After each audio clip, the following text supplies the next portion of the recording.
Halo sahabat Winking, media sosial merupakan sebuah media daring yang digunakan satu sama lain yang para penggunanya bisa dengan mudah berpartisipasi, berinteraksi, berbagi, dan menciptakan isi blog, jejaring sosial, wiki, forum, dan dunia virtual tanpa dibatasi oleh ruang dan waktu. Bahkan, perkembangannya semakin pesat karena banyaknya jumlah pengguna yang menyukai adanya beberapa fitur yang menarik di dalamnya.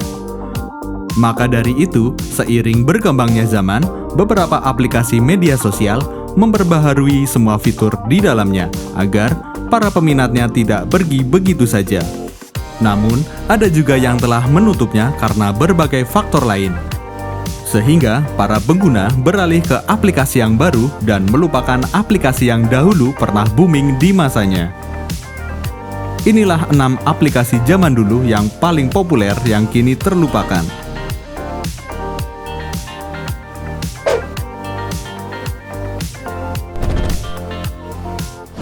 Yang pertama adalah MIRC. MIRC merupakan perangkat lunak berbayar untuk Internet Relay Chat atau percakapan daring yang beroperasi di sistem operasi Windows. MIRC diciptakan pada tahun 1995 oleh Khalid Mardam-Bey, berguna untuk berbincang atau chatting antar sesama pengguna MIRC di seluruh dunia. Pada masanya, aplikasi ini sangat populer dan paling banyak penggunanya. Jauh saat sebelum aplikasi chatting atau obrolan berkembang dengan pesat. Namun, aplikasi MIRC dapat dibilang merupakan sebuah aplikasi chat yang memiliki banyak keterbatasan, yaitu tidak ada emoji, foto profil, mengirim gambar, dan lainnya yang dipunyai oleh aplikasi masa kini. Cara mengaksesnya menggunakan personal komputer atau PC atau laptop karena aplikasi MIRC tidak ada versi mobilnya pada masa itu. Tampilan atau interface aplikasi chatting MIRC juga masih sederhana, hanya memiliki kolom chat atau obrolan dan daftar pengguna lainnya. Akan tetapi, seiring perkembangannya zaman, ketenaran dari MIRC tidak terlalu booming lagi sehingga MIRC resmi ditutup pada 15 Desember 2017. Yang kedua adalah Friendster. Friendster dapat dikatakan sebagai pendahulu Facebook. Sebelum adanya Facebook, aplikasi website Friendster mengisi keseharian anak muda Indonesia. Berdasarkan survei dari PR Newswire pada tahun 2008, bahwa Friendster adalah situs sosial online yang terpopuler di Indonesia dengan visitor atau pengunjung sebanyak 4 juta per bulan. Friendster dapat populer sekali atau booming karena mempunyai berbagai jenis fitur yang sangat menarik para penggunanya. Salah satunya adalah pengguna bisa mengganti tema dan menambahkan berbagai aksesoris unik serta lucu pada akun miliknya. Selain itu, pengguna juga bisa melihat siapa saja yang pernah atau sedang mengunjungi halaman profil para penggunanya. Namun, sejak kemunculan Facebook, perlahan Friendster semakin ditinggalkan dan pada tahun 2015, Friendster resmi ditutup. Yang ketiga adalah Yahoo Messenger. Aplikasi chatting ini dirilis sekitar tahun 1998 dengan awal kemunculan nama Yahoo Pager. Dulu, aplikasi ini sangat populer dengan sebutan YM yang merupakan program pengirim pesan atau chat yang diberikan oleh Yahoo untuk para penggunanya. Yahoo Messenger sangat digemari pada zamannya karena disebut-sebut sebagai aplikasi pertama yang menyediakan fitur-fitur emoji yang sangat lucu dan menarik sebagai bentuk ekspresi pada saat chattingan dengan teman atau lawan chat. Terdapat pula fitur audible, yakni fitur semacam emoji bersuara yang membuat chattingan semakin seru. Tidak lupa dengan fitur bass yang bisa bergetar saat dikirimkan kepada teman obrolan. Namun sayangnya, Yahoo Messenger secara resmi dihentikan pada tanggal 18 Juni 2018. Yang keempat adalah Tumblr.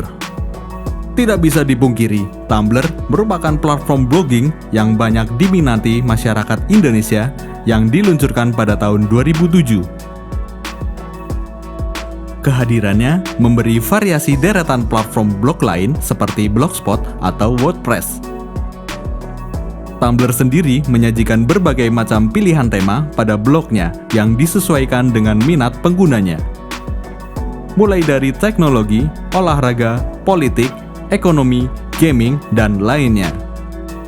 Akan tetapi, dari banyaknya keberagaman konten yang dihadirkan itu, juga terdapat konten pornografi di dalamnya. Menurut data Kemkominfo, pemerintah mengklaim menemukan 360 akun dengan konten negatif, termasuk pornografi, di Tumblr. Angka tersebut dinilai cukup mengkhawatirkan sehingga pemerintah memutuskan untuk memblokir layanan tersebut. Ditemukan pula bahwa Tumblr tidak memiliki mekanisme dan report tools untuk melaporkan konten asusila.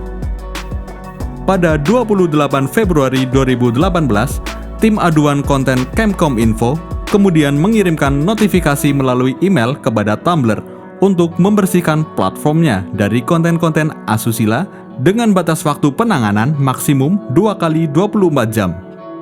Sampai lewat batas waktu yang diberikan tersebut, tidak ada respon dari Tumblr.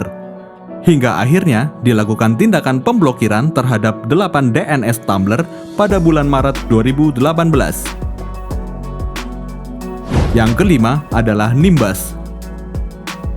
Sebelum aplikasi chat seperti Line, WhatsApp, dan yang lain yang populer seperti saat ini, Nimbus adalah aplikasi chatting paling lengkap pada zamannya dan pilihan insan muda pada awal tahun 2000-an.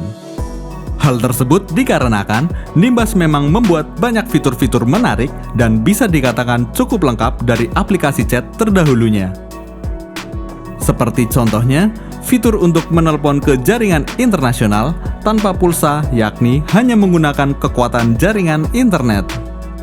Kemudian, terdapat fitur lacak lokasi atau find location teman yang gunanya untuk mengatur pertemuan secara langsung atau tatap muka, dan juga terdapat fitur buzz atau seperti ping di BlackBerry Messenger. Perbedaannya adalah fitur buzz ini secara otomatis bisa mengaktifkan aplikasi chat Nimbus di handphone teman chattingmu. Yang keenam adalah Pet. Pet didirikan pertama kali pada tahun 2010 lalu di San Francisco, Amerika Serikat oleh 3 serangkai. Mereka adalah Dave Morin, Sean Fanning, dan Dustin Mearow. Masing-masing punya peran yang penting. Dave Morin dikenal lebih memegang kendali manajerial sebagai CEO. Kemudian, Sean Fanning memimpin divisi pemrograman dan Dustin Mearow mendominasi urusan desain. Berkat kerjasama 3 orang tersebut, Pet berhasil mendapatkan beberapa investor untuk mengembangkan diri.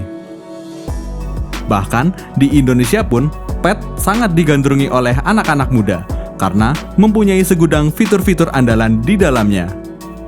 Secara mendasar, fitur yang paling banyak digunakan adalah pengguna dapat mengunggah foto dan video untuk berbagi dengan orang lain. Salah satu fitur andalan dari Pet yaitu mengunggah lokasi. Karena pengguna bisa memamerkan lokasi suatu tempat kepada teman-temannya. Kemudian, pengguna juga bisa mengirim pesan dan berbagai komentar kepada temannya. Namun, seiring dengan pertumbuhan dan perkembangan teknologi pengguna tersebut, Pet resmi ditutup pada Oktober 2018. Dan, konon kabarnya, Pet tersandung kasus privasi karena diam-diam telah mengakses dan menyimpan kontak telepon pengguna tanpa permisi. Itulah daftar aplikasi zaman dahulu yang pernah populer di masanya. Semoga video ini bermanfaat dan bisa menambah pengetahuan kalian. Terima kasih dan sampai jumpa di video selanjutnya.